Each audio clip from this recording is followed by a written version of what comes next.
Halo guys, welcome back to my channel. Jangan lupa sebelum kalian nonton video ini, pastikan kalian sudah like, comment, dan subscribe. Pada malam hari ini kita mau bahas apa?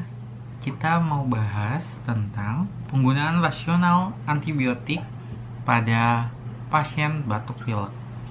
Apakah semua pasien batuk pilek itu harus diberikan antibiotik? Jawabannya adalah tidak, karena penyebab terbesar dari batuk pilek itu adalah infeksi virus. Sedangkan infeksi virus merupakan self-limiting disease, yaitu daya tahan tubuh kita sendiri dapat menyembuhkan dari infeksi virus tersebut, sehingga tidak diperlukan penggunaan antibiotik. Karena antibiotik itu digunakan biasanya pada infeksi bakteri, sehingga penggunaan antibiotik pada infeksi virus itu tidak berguna kecuali ada koinfeksi dari bakteri. Kapan kita berikan antibiotik pada pasien batuk pilek atau infeksi saluran pernapasan atas ini? Biasanya infeksi virus sendiri sembuh dalam 2-3 hari. Sehingga jika pasien batuk pilek lebih dari 3 hari, itu biasanya kita mulai berikan antibiotik. Karena kita curiga mungkin ini bukan infeksi virus tapi infeksi bakteri, sehingga dengan pengobatan suportif saja tidak sembuh, sehingga diperlukan antibiotik. Dan juga jika kita lihat secret atau pada batuk itu reaknya, pada pilek tuh ingusnya itu warnanya hijau atau kuning, kemungkinan itu merupakan infeksi bakteri, sehingga bisa kita pikirkan untuk pemberian antibiotik.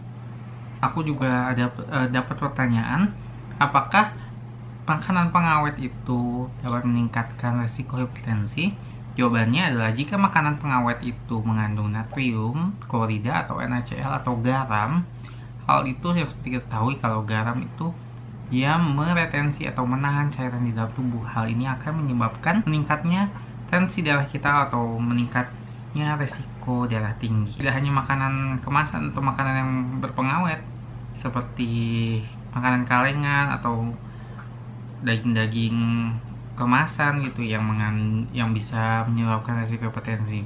Semua produk segar pun seperti ikan, yang jika ikannya itu diasinin, atau seperti kita tahu ikan teri juga sering diasinin, itu juga dapat menyebabkan meningkatnya tensi darah kita. Oleh sebab itu penggunaan garam jangan sampai berlebihan ya guys, dan juga kurangi makan makanan yang berpengawet, karena pengawetnya itu kemungkinan adalah natrium, sehingga meningkatkan resiko dari darah tinggi. Oke, segitu aja informasi dari aku. Mohon maaf jika mungkin ada informasi yang sedikit miss.